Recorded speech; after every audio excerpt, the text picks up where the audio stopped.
जी अस्सलाम वालेकुम स्टूडेंट्स। अच्छा देखें, आप लोग को जो पार्शियल फ्रैक्शन का है ना, पार्शियल फ्रैक्शन में आपने बेसिकली दो रूल्स याद रखने, एक लीनियर के लिए, क्वाड्रेटिक के लिए, ठीक है ना।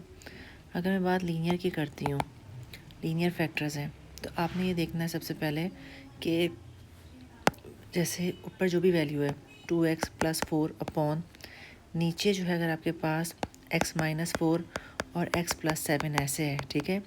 दो लीनियर है, अलग अलग हैं, तो आप इनको सिंपली a/x-4 लिख देंगे और b/x+7 लिख देंगे। 3 होंगे तो 3 आ जाएगा। अच्छा, अगर आपके पास नीचे जो है रिपीटिंग है, जैसे हम ले लेते हैं x-4 और x+7 का स्क्वायर, तो अब आपने क्या करना है, बेसिकली ये 3 है, यानी x-4 है, ये x+7 है और x+7 है, ठीक है ना। तो एक a आएगा, एक b आएगा और एक c आएगा। a के नीचे x-4, b के नीचे x+7 लेकिन c के नीचे भी x+7 नहीं बल्कि x+7 का स्क्वायर हम ऐसे लिखते हैं, जो रिपीटिंग होता है, ठीक है, रिपीट के वक्त।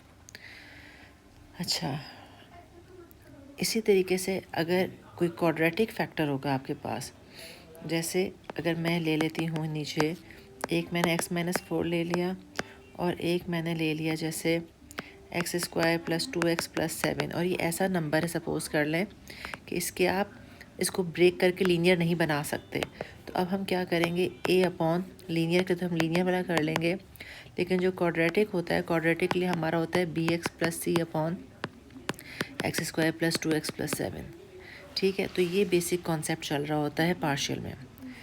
इन सब में आपने एक बात नोट की कि मैंने ऊपर की पावर ली भी है 1 और नीचे की पावर क्या ली है 2, इसलिए से ये 1 है। यहाँ मैक्सिमम पावर x की क्या आ रही है, मैक्सिमम पावर x की 3 आ रही है, क्योंकि 1x 2x 3x।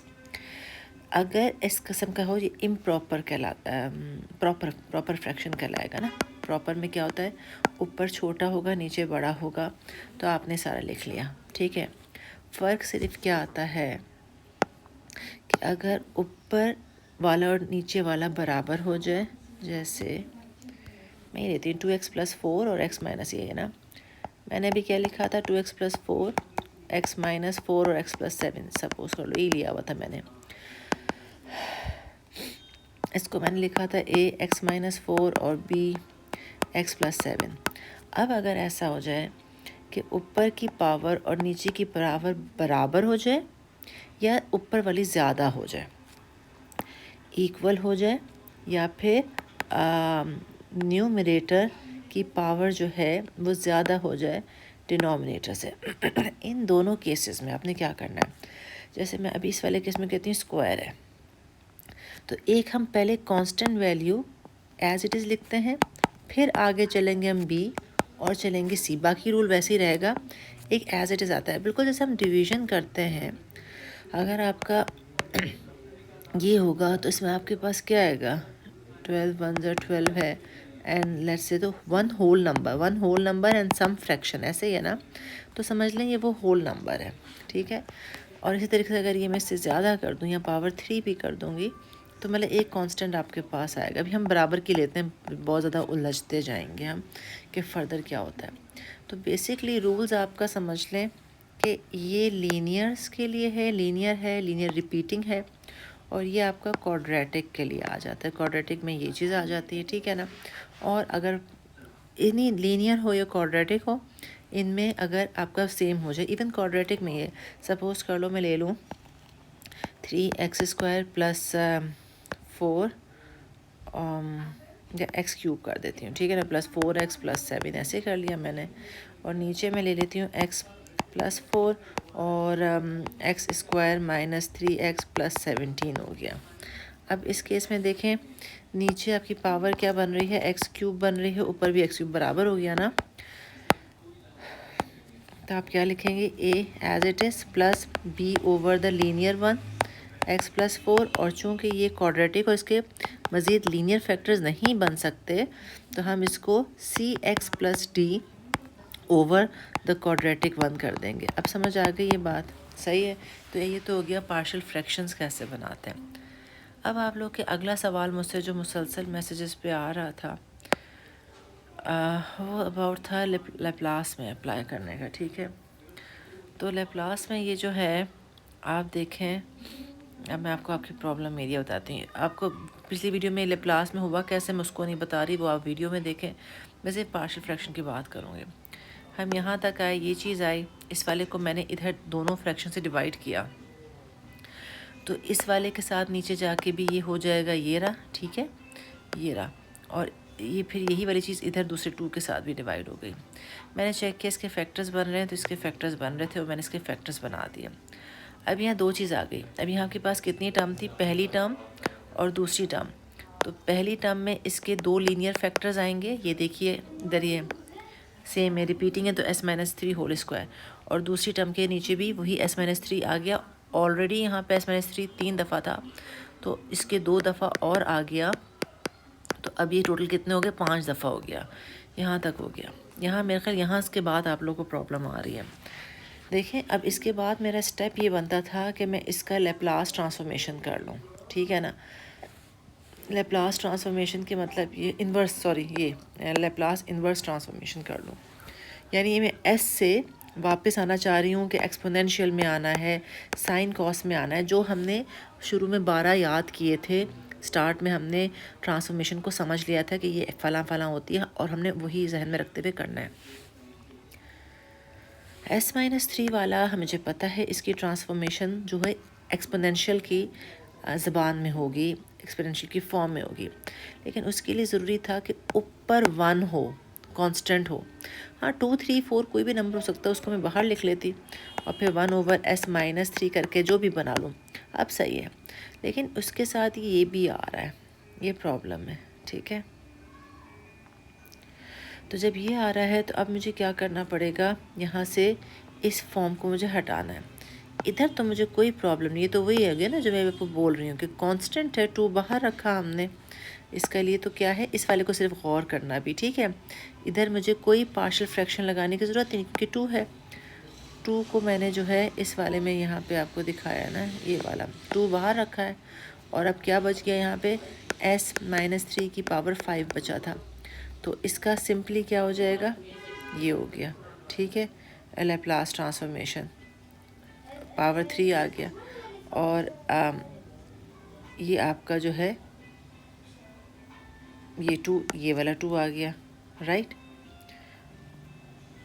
सही है। ये मैंने इसकी, और जितने टाइम्स होता है उतना फैक्टोरियल की पावर ये बनता जाता है, ठीक। ये मैंने आपको ये वाली चीज़ यहाँ से ये कैसे आई, ये मैं आपको वीडियो में समझा चुकी हूँ। अभी हम पार्शियल फ्रैक्शन का इस पे कन्वर्जन की बात कर रहे हैं, जो आपको इशू आ रहा था। अब आ जाते हैं मिस वाले पे, ठीक है। इसमें से मैंने इसका, क्योंकि ऊपर भी वेरिएबल है नीचे भी वेरिएबल है, तो नीचे क्या है, लीनियर है और रिपीटेड है। तो लीनियर रिपीटेड में हम एक दफ़ा, लीनियर है तो दोनों सिर्फ a b करके आएगा, यानी ऊपर bx प्लस c नहीं आएगा। फिर यहाँ एक दफ़ा s-3 एज इट इज़ आया, और एक दफ़ा हमारे पास रिपीटिंग में आता है। अगर यहाँ पे सपोज कर लो क्यूब होता, तो मैं इसके यहाँ पे क्या करती, मैं ये करती a/s-3 करती, फिर मैं b/s-3 स्क्वायर करती, फिर मैं c/s-3 क्यूब कर लेती, ठीक है ना। अब यहाँ पे ये हो गया, तो ये इसके बाद पार्शियल फ्रैक्शन का कॉन्सेप्ट ये तो आता होगा ना, ये यहाँ प्रॉब्लम तो बता दें, ए और बी की वैल्यू आ गई, हो गया। अब ये सारे कांस्टेंट अलग अलग हो गए, और यहाँ पे मैंने फिर ये लेप्लास ट्रांसफॉर्मेशन अगर किस तरह से होती है, इसकी सारी एक्सप्लेनेशन वीडियो में की हुई है, और वहाँ से देखें, आप समझ जाएंगे। सिर्फ s-3 के लिए ये था, जब आपका ये t जो है पावर 2, 3 कुछ होती है, बढ़ती जाती है, तो वो आपका जो मल्टीपल वाला आ जाता था ना फैक्टर, वो वाली चीज़ आ जाएगी, ठीक है। मैंने वीडियो भी आपको इसीलिए अपलोड लेट हो गया, क्योंकि थोड़ा सा मेरी तबीयत का इशू है। खैर, आई होप आप जाग ही रहोगे, आप लोग तो वैसे भी रत जगह करने वाली कौम है। ओके, दिस क्वेश्चन अगेन, यहाँ पे मुझे किसी ने क्लिप भेजी थी इसकी भी, यहाँ कहाँ लगा हुआ है पार्शियल फ्रैक्शन, एक सेकेंड मुझे देखने दें। हाँ, ये वही हो गया, वाई एस के साथ ही आ गया, इसको मैंने नीचे फेंका तो इसके नीचे भी आ गया, इसके भी नीचे आ गया, ठीक है। अब यहाँ से हमने पार्शियल फ्रैक्शन अगर ज़रूरत पड़े तो हम करेंगे। इस वाले को मैंने सोचा ये ऊपर कांस्टेंट है, कोई वेरिएबल नहीं, नीचे s+3 है, तो भाई बहुत अच्छा हो गया। यहाँ पे तो हम सिंपली इसका इन्वर्स लेंगे तो एक्सपोनेंशियल में कन्वर्ट हो जाएगा। लेकिन प्रॉब्लम आ रही है इस वाले में, ये कांस्टेंट है ठीक है, लेकिन मैंने जो शुरू में 12 ट्रांसफॉर्मेशन बताई किसी में इसकी ट्रांसफॉर्मेशन नहीं है। हाँ, सिर्फ ये होता तो वेरी गुड, यहाँ मैं कॉस वाला लगा देती, सिर्फ ये होता तो एक्सपोनेंशियल लगा देती। अब क्या करें, तो अब मैंने इसके प्रॉब्लम हटाने के लिए हमने कहा अच्छा इस पूरे को हम सॉल्व करते हैं। हमने एलसीएम लिया तो हम इधर आ गए। हमने वही लेप्लास ट्रांसफॉर्मेशन से मैच किया, तो कोई ऐसा नहीं है जहाँ पे दोनों साथ आ रहे हैं और हम कर सकते। अगर इसकी ट्रांसफॉर्मेशन होती तो फिर मैं यहीं कर लेती, मुझे ये करने की ज़रूरत नहीं थी। अब मुझे पार्शियल लगाना है, ठीक है। यहाँ पावर क्या है, 2 है, यहाँ s और s की पावर या s² है और यहाँ s है, ठीक है, तो x³ है, यहाँ पावर क्यूब हो गई और यहाँ पावर स्क्वायर हो गया। ऊपर वाला छोटा है, नीचे वाला बड़ा है, इसका मतलब है कोई कांस्टेंट प्लस समथिंग नहीं आएगा। a के नीचे लीनियर आ गया, ये b x+c वाली चीज़ होगी, तो x की जगह मैंने s लिखा है ना, ओवर द क्वाड्रेटिक आ गया। बाकी सारी कहानी वो ये, प्लीज़ वीडियो सुने समझ जाएंगे आप, ठीक है।